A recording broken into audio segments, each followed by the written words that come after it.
Hi hello ನಮಸ್ಕಾರ, welcome back to my YouTube channel. ಎಲ್ಲರೂ ಹೇಗಿದ್ದೀರಾ? ಎಲ್ಲರೂ ಆರಾಮಾಗಿರ್ತೀರಾ ಅಂತ ಭಾವಿಸ್ತೀನಿ. ಆ್ಯಂಡ್ ಇವತ್ತಿನ ವ್ಲಾಗ್ನ ಕೂಡ ಶುರು ಮಾಡ್ತಾ ಇದ್ದೀನಿ. ನಿನ್ನೆ ಅಂತೂ ಪಾತ್ರೆಗಳೆಲ್ಲ ನಿನ್ನೆಯಿಂದ ಹಾಗೆ ಬಿದ್ದಿದೆ. ಪಾತ್ರೆಗಳು ಏನಕ್ಕಪ್ಪ ಅಂದರೆ ನಾವು ನಿನ್ನೆ ಮನೇಲಿರಲಿಲ್ಲ, ಅಂದರೆ ದಾವಣಗೆರೆಗೆ ಹೋಗಿದ್ವಿ. ಬರೋ ಅಷ್ಟರಲ್ಲಿ ನೈಟ್ ಆಯಿತು. ಹಾಗಾಗಿ ಪಾತ್ರೆಗಳೆಲ್ಲ ತುಂಬ ಹಾಗೆ ಬಿದ್ದಿದೆ. ಹಾಗಾಗಿ ಎಲ್ಲನೂ ವಾಶ್ ಮಾಡೋಣ ಅಂತ ಪಾತ್ರೆ ತೊಳಿತಾ ಇದ್ದೀನಿ. ನನಗೆ ಈ ಥರ ಜಡೆ ನೋಡಿಕೊಂಡು ಈ ವಿಡಿಯೋನ ಹಾಕ್ಲಾ ಬೇಡವಾ ಅಂತ, ನನಗೆ ಈ ಥರ ನನ್ನನ್ನು ನಾನು ನೋಡ್ಕೊಳ್ಳೋಕ್ಕೆ ನನಗೆ ಕಷ್ಟ ಅನಿಸುತ್ತೆ. ಇಷ್ಟನೇ ಆಗಲ್ಲ ನನಗೆ ಈ ಥರ. ಅಂದರೆ ನಾನು ಜಾಸ್ತಿ ಯಾವಾಗಲೂ ಕೂದಲನ್ನ ಬೆಳೆಸಿರಲ್ಲ. ಬೆಳೆಸಿದ್ರು ಕೂಡ ಈ ಥರ ಎಲ್ಲ ಜಡೆ ಹಾಕಿ ನನಗೆ ಅಭ್ಯಾಸನೇ ಇಲ್ಲ. ನಾರ್ಮಲ್ ಈ ಥರ ಜಡೆ ಹಾಕ್ಕೊಳ್ಳೋದು. ನಮ್ಮ ಅಮ್ಮಂಗಂತೂ ನಾನು ಈ ಥರ ಜಡೆ ಹಾಕೊಂಡ್ರೆ ನೋಡೋಕ್ಕೆ ಇಷ್ಟ ಆಗಲ್ಲ. ಈ ಥರ ಇಷ್ಟುದ್ದ ಕೂದಲು ಬಿಡ್ಕೊಂಡ್ರು ಇಷ್ಟ ಆಗಲ್ಲ, ಸೆಟ್ ಆಗಲ್ಲ ನಿನಗೆ ಅನ್ನೋ ಥರ. ನನಗೂ ಅಷ್ಟೇ, ನನಗೆ ಇಷ್ಟನೇ ಆಗಲ್ಲ. ಅಂದರೆ ಹಾಕ್ಕೊಳ್ಳೋಕ್ಕೂ ಇಷ್ಟ ಆಗಲ್ಲ, ನನ್ನನ್ನು ನೋಡ್ಕೊಳ್ಳೋಕ್ಕೂ ಇಷ್ಟ ಆಗಲ್ಲ. ಬಟ್ ಆದರೆ ಸುಮ್ಮನೆ ಮನೇಲಿ ಇದ್ದೆ ಅಲ್ವಾ, ಹಾಗಾಗಿ ಹಾಕ್ಕೊಂಡೆ. ಅದಾದಮೇಲೆ ನನಗೆ ಇಷ್ಟನೇ ಆಗಲ್ಲ. ಒಂದು ಸ್ವಲ್ಪ ಹೊತ್ತು ಇಟ್ಕೊಳ್ಳಲ್ಲ ನಾನು ಅದನ್ನು. ನನ್ನನ್ನು ನೋಡ್ಕೊಳ್ಳೋಕ್ಕೆ ಆಗಲ್ಲ ನನಗೆ ಅದನ್ನು ಜಡೆ ಹಾಕೊಂಡ್ರೆ. ಅಷ್ಟು ನಾರ್ಮಲಾಗಿ ಸುಮ್ಮನೆ ಎಲ್ಲರೂ ರೆಗ್ಯುಲರ್ ಜಡೆ ಹಾಕೋತಾರಲ್ಲ, ಆ ಥರ ನಾನು ಅಭ್ಯಾಸನೇ ಮಾಡ್ಕೊಂಡಿಲ್ಲ. ಹಾಗಾಗಿ ಹಾಕೊಂಡ್ರೆ ನಂಗೆ ನೋಡ್ಕೊಳ್ಳೋಕ್ಕಾಗಲ್ಲ ನನ್ನನ್ನು ನಾನು. ಸೊ ಅದೆಲ್ಲ ಆಯಿತು. ಪಾತ್ರೆ ಎಲ್ಲ ವಾಶ್ ಮಾಡಿದ್ದಾಯಿತು. ನಮ್ಮಮ್ಮ ಹೊರಗಡೆ ಏನೋ ಕೆಲಸ ಮಾಡ್ಕೊಳ್ತಾಯಿದ್ರು.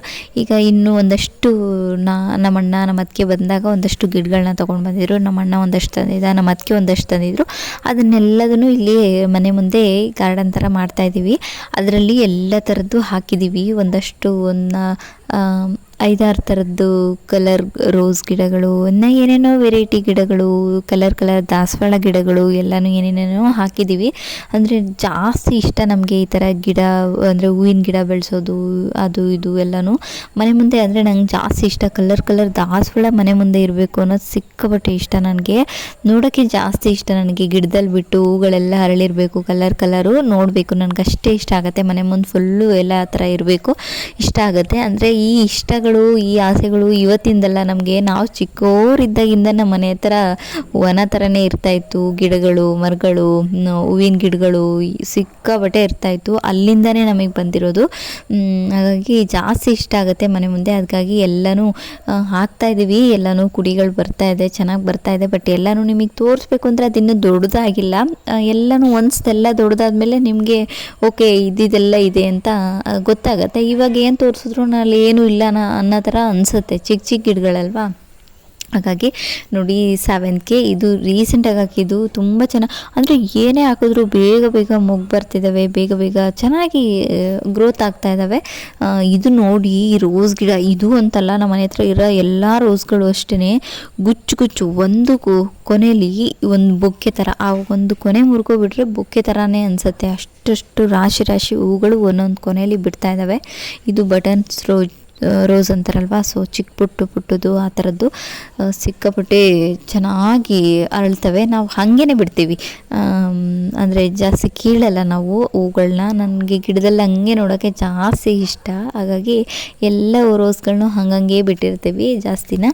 ಯಾರಾದರೂ ಬಂದರೆ ನೋಡ್ತಾನೆ ಇರ್ತಾರೆ, ಅಯ್ಯೋ ಏನು ಈ ಥರ ಬಿಟ್ಟಿದೆ, ಯಾಕೆ ಕೀಳಲ್ವಾ ಅಂತಾರೆ. ಬಟ್ ಆದರೆ ನಮ್ಗೆ ಹಂಗೆ ನೋಡೋಕ್ಕೆ ಇಷ್ಟ ಆಗುತ್ತೆ, ಹಾಗಾಗಿ ಹಾಗೆ ಬಿಡ್ತೀವಿ. ಅದೆಲ್ಲ ಆದಮೇಲೆ ಒಳಗಡೆ ಬಂದಾದಮೇಲೆ ನಾನು ಏನಾದ್ರೂ ಕನ್ಸಿಸ್ಟೆನ್ಸಿಯಾಗಿ ಏನಾದರೂ ಒಂದು ಚಾಲೆಂಜ್ ಥರ, ಒಂದು 7 days ಆಗಿರ್ಬೋದು, ಈ ಥರ ಏನಾದರೂ ಒಂದಷ್ಟು ದಿನ ಚಾಲೆಂಜ್ ಥರ ಏನಾದರೂ ತೊಗೊಳ್ಬೇಕು, ಏನಾದರೂ ಮಾಡ್ತಾ ಇರಬೇಕು, ವ್ಲಾಗ್ಸ್ನ ಮಾಡ್ತಾ ಇರಬೇಕು ಅಂತ ಅಂದ್ಕೊಂಡು 7 days 7 egg ರೆಸಿಪೀಸ್ ಅಂತ ಮಾಡೋಣ ಅಂತ ಇವತ್ತು ಶುರು ಮಾಡಿದ್ದೀನಿ. ಅಂದರೆ ಇವತ್ತು ಅಂದರೆ ಎಗ್ ರೆಸಿಪೀಸ್ 7 ದಿನ 7 ಎಗ್ ರೆಸಿಪೀಸ್ ಯಾವ್ದಾರ ಆಗಿರ್ಬೋದು. 7 ದಿನಕ್ಕೆ ದಿನಕ್ಕೆ ಒಂದೊಂದು ರೆಸಿಪೀಸ್ನ ಶೇರ್ ಮಾಡಬೇಕು ಅನ್ನೋ ಥರ ಮಾಡೋಣ ಅಂತ ಅಂದ್ಕೊಂಡು ಇವತ್ತು ಒಂದು ರೆಸಿಪಿ ಮಾಡೋಣ ಅಂತ ಮಾಡ್ತಾಯಿದ್ದೀನಿ. ಅಂದರೆ ಬಿಗ್ ಬಾಸಲ್ಲೇ ತುಂಬ ಫೇಮಸ್ ಆತಲ್ವ ಎಗ್ ಮತ್ತು ಪೊಟೊಟೊ ರೆಸಿಪಿ. ಬಿಗ್ ಬಾಸಲ್ಲಿ ರಘು ಅವರು ಮಾಡಿ ತುಂಬಾ ಸಿಕ್ಕಾಪಟ್ಟೆ ಫೇಮಸ್ಸು. ಎಲ್ಲನೂ ಯೂಟ್ಯೂಬಲ್ಲಿ, ಅಂದರೆ ಅವರು ಒಂದು ಚಾನಲಲ್ಲಿ ಕೂಡ ಮಾಡಿ ತೋರಿಸಿದ್ರು. ಹಾಗಾಗಿ ಸಿಕ್ಕಾಪಟ್ಟೆ ಫೇಮಸ್ ಆಗಿತ್ತು. ಅದರಲ್ಲೂ ಇದು ನನಗೆ ಜಾಸ್ತಿ ಇದು ಫಸ್ಟ್ ಮಾಡಬೇಕು ಅಂತ ರೀಸನ್ ಏನಕ್ಕಪ್ಪ ಅಂತ ಅಂದರೆ, ನನಗೆ ಸಿಕ್ಕಾಪಟ್ಟೆ ಇಷ್ಟ. ಮೊಟ್ಟೆ ಅಂದ್ರೂ ಇಷ್ಟ, ಅದಕ್ಕಿಂತ ಜಾಸ್ತಿ ಆಲೂಗೆಡ್ಡೆ ಅಂದರೆ ಸಿಕ್ಕಾಪಟ್ಟೆ ಇಷ್ಟ ನನಗೆ. ಹಾಗಾಗಿ ಇದೆರಡು ಮಿಕ್ಸ್ ಆದರೆ ತುಂಬಾ ಚೆನ್ನಾಗಿರುತ್ತೆ ಅಲ್ವಾ, ಒಳ್ಳೆ ಸ್ನ್ಯಾಕ್ಸ್ ಆಗುತ್ತೆ. ಹಾಗಾಗಿ ಇದನ್ನೇ ಫಸ್ಟ್ ಮಾಡೋಣ.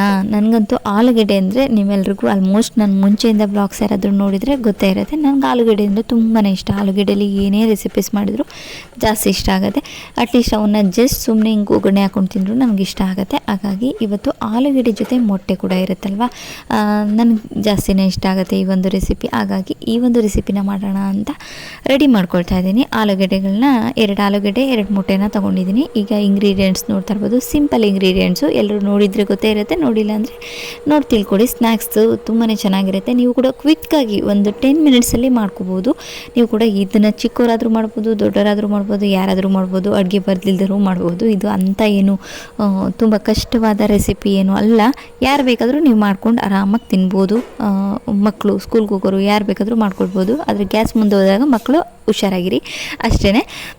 ಬಟ್ ಅಂದರೆ ನಾನು ಹೇಳ್ತಾ ಇರೋದೇನೆಂದ್ರೆ ಅಡುಗೆ ಬರ್ದಿರೋರು ಮಾಡ್ಬೋದು ಅನ್ನೋದು ಅಷ್ಟೇ. ಈಗ ರೆಸಿಪಿನ ಸ್ಟಾರ್ಟ್ ಮಾಡೋಣ. ಈಗ ಒಂದು ಬಾಣಲೆ ತೊಗೊಂಡಿದ್ದೀನಿ, ಅದಕ್ಕೆ ಎಣ್ಣೆ ಹಾಕ್ಕೊಂಡಿದ್ದೀನಿ. ಸ್ವಲ್ಪ ಜಾಸ್ತಿನೇ ಎಣ್ಣೆ ಹಾಕ್ಕೋಬೇಕು. ಏನಕ್ಕಪ್ಪ ಅಂದರೆ ಆಲೂಗೆಡ್ಡೆನ ಅದರಲ್ಲಿ ಚೆನ್ನಾಗಿ ಬೇಯಿಸ್ಕೊಳ್ಬೇಕಾಗುತ್ತೆ, ಅಂದರೆ ಫ್ರೈ ಮಾಡ್ಕೊಳ್ಬೇಕಾಗುತ್ತೆ. ಹಾಗಾಗಿ ಸ್ವಲ್ಪ ಜಾಸ್ತಿನ, ಅಂದರೆ ಒಗ್ಗರಣೆಗಿಂತ ಸ್ವಲ್ಪ ಜಾಸ್ತಿ ಎಣ್ಣೆ ಹಾಕ್ಕೊಂಡು ಅದರಲ್ಲಿ ಚೆನ್ನಾಗಿ ಫ್ರೈ ಮಾಡ್ಕೊಳ್ತಾ ಇದ್ದೀನಿ. ಅಂದರೆ ಡೀಪ್ ಫ್ರೈ ಮಾಡೋವಷ್ಟು ಎಣ್ಣೆನೂ ಹಾಕಿಲ್ಲ, ಹಾಗಂತ ಒಗ್ಗರಣೆ ಮಾಡೋವಷ್ಟು ಎಣ್ಣೆನೂ ಹಾಕಿಲ್ಲ.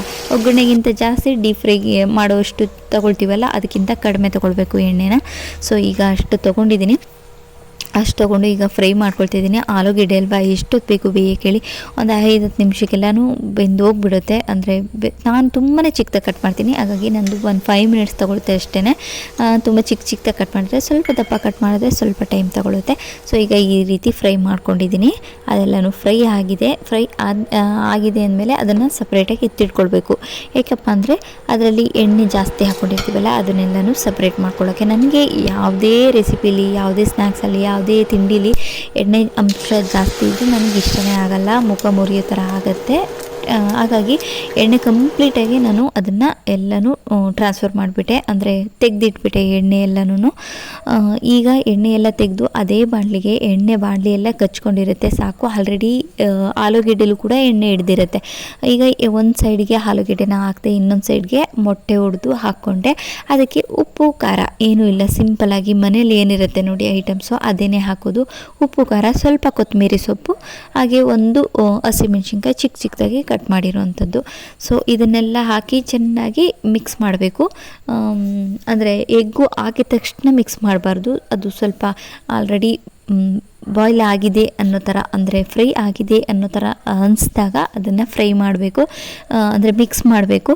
ಇಲ್ಲ ಮೊಟ್ಟೆನೇ ಫಸ್ಟು ಮಿಕ್ಸ್ ಮಾಡಿಕೊಂಡು ಅದಾದಮೇಲೆ ಆಲೂಗಡ್ಡೆ ಜೊತೆ ಮಿಕ್ಸ್ ಮಾಡ್ಬೋದು. ಇಲ್ಲಾಂದರೆ ಈ ರೀತಿ ಒಂದು ಸೆಕೆಂಡ್ 2 ಸೆಕೆಂಡ್ಸ್ ಬಿಟ್ಟು ಅದು ಸ್ವಲ್ಪ ಫ್ರೈ ಆಗಿದೆ ಅಂತ ಅಂದಾಗ ಎರಡನ್ನೂ ಮಿಕ್ಸ್ ಮಾಡಿ ಈ ರೀತಿ ಸ್ನ್ಯಾಕ್ಸ್ ರೆಡಿ ಆಗುತ್ತೆ ಅಷ್ಟೇ.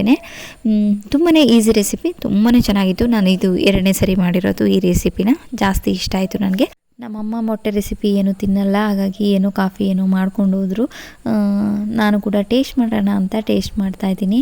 ಸೊ ಇದಾಗಿತ್ತು ಇವತ್ತಿನ ವಿಡಿಯೋ. ಯಾರಿಗೆಲ್ಲ ಈ ಒಂದು ವಿಡಿಯೋ ಇಷ್ಟ ಆಯಿತು ಲೈಕ್ ಮಾಡಿ, ಕಮೆಂಟ್ ಮಾಡಿ, ಶೇರ್ ಮಾಡಿ. ಹಾಗೆ ಮತ್ತೊಂದು ಹೊಸ ವಿಡಿಯೋ ಜೊತೆ ಸಿಗ್ತೀನಿ. Love you all.